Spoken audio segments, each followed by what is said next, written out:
What's packing, cheeseheads, and welcome back to another episode of the What's Packing Sports Show. I'm your host, God Chow, first of his name. And today, man, I got a good, juicy video for y'all breaking down my top 5 free agency priorities for the Green Bay Packers. And let me just say this off the top before we even get to the list. Davante Adams and Aaron Rodgers are nowhere to be found on my top 5 free agent priorities.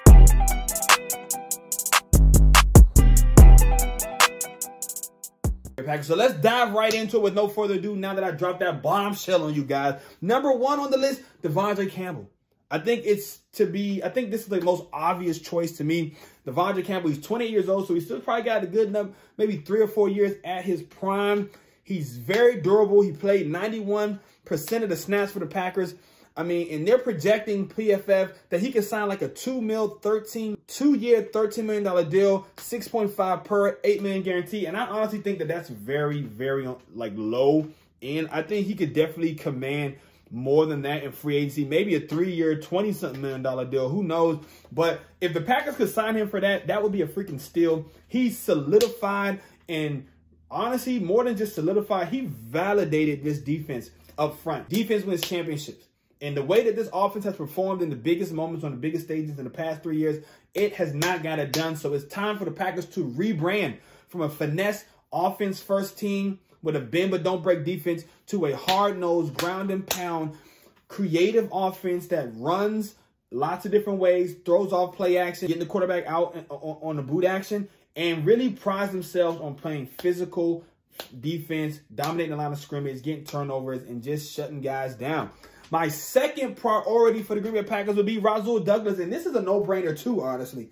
I don't think he had as big of an impact on the defense as Campbell did, but the fact that this dude came in, he's 26 years old, played 63% of the snaps, didn't even start the season with the Packers, had such an impact, was a big playmaker on the back end for that defense, ran 2 touchdowns back for interceptions, plus had a couple other interceptions, and just made big plays, and his presence was really well felt, and I love what he said in his press conference. It's not going to take much for him to come back. Maybe just a little bit more than a veteran minimum. Now, my third priority for this team is going to be somebody on defense in the interior or on the edge, depending on how things play out. Lancaster is most likely going to be gone.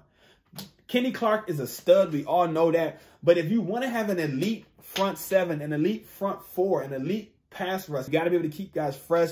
So, I mean, Slayton and Lowry, those are good complementary pieces, but we need another player equal to Kenny or kind of that tier below, just below Kenny, but above what Slayton and Lowry gave us this year, even though Lowry had a pretty good year. And that's why I feel like a guy like Hakeem Nicks would play perfectly. And Pro Football Focus thinks that you could maybe sign him. They're projecting that he could sign a free agency contract somewhere in the area of 2 years for $17 million, $8.5 per, with, I think it's 12.5 guarantee. And I feel like if you can sign a player of the value of Hakeem Nicks for that price, you got to jump all over that. And if not, someone like Hakeem Nicks, maybe someone on the edge, depending on what happens with Z or P or Merciless. The only person we really know for a fact is down and we got locked up for the next 3 or 4 years is Gary.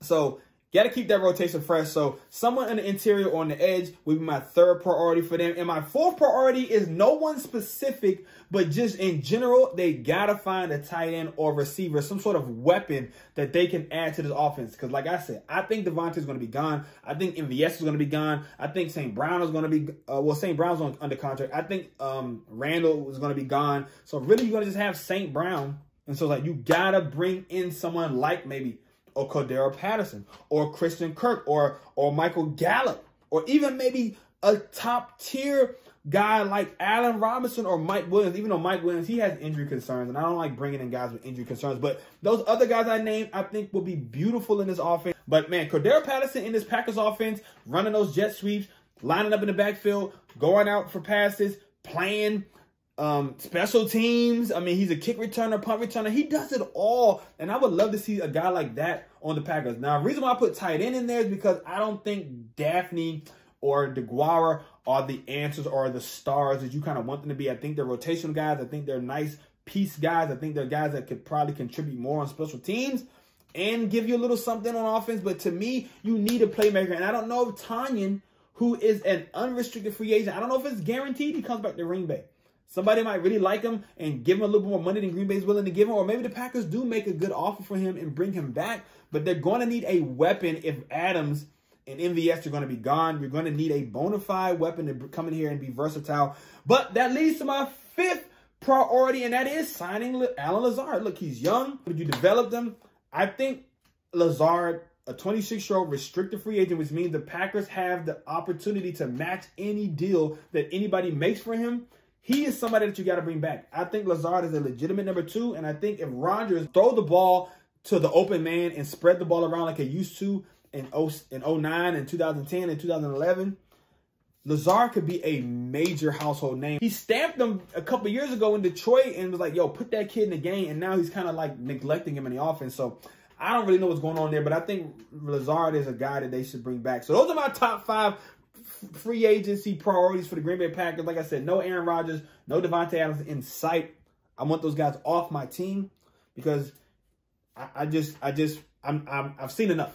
They haven't been able to win it. They haven't been able to do anything in the postseason. So I'm ready to move on. And I think you can flip both of those 2 guys for a tremendous amount of assets that you just can't pass up the opportunity. Now, let me give you a couple of names that in this free agency list from the rest of the NFL that are interesting to me. I'm going to just kind of go down the list. And I named a couple of them already, the receivers and Hakeem Nicks. But there's a couple other guys on this list that I think are just interesting names that are going to be moving around the NFL. I can see there being a lot of movement in the NFL this year. Last year, there wasn't as much because the cap was low and guys didn't really know what the market was going to look like. This year, the market is back up, baby. And I think there's going to be a lot of movement. Listen to these names. Chandler Jones, edge rusher.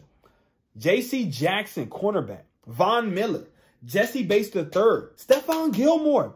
The Honey Badger. Dalton Schultz, who I don't think Dallas is going to let get out their building. But it's interesting that he's available. Maybe somebody throws a boatload of money at him. I don't know if he's unrestricted or restricted, but I mean, somebody could throw a boatload of money at that dude. Harold Landry. He had like 4 sacks in that game in the divisional round. It's going to be a lot. And those are just like, if you add in the other names I said earlier, the receivers and Hakeem Nicks, that's like 19 legit stars in this league that are going to be free agents. And I didn't even write down all the other names like at offensive line and positions where the Packers really aren't looking, like the quarterbacks and all that shit, really looking to get into that market. So that's my thoughts on the free agency market coming up in the NFL and what the Packers need to do, their wish list, their priority list for their guys that they need to re-sign and other guys that they can maybe bring in depending on if they get some assets via trade or open up some cap room by trading guys or cutting guys or restructuring guys. Let me know in the comments below. And please don't forget to subscribe to the channel. I greatly appreciate it. Until the next show,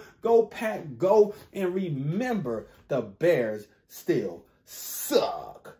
Peace.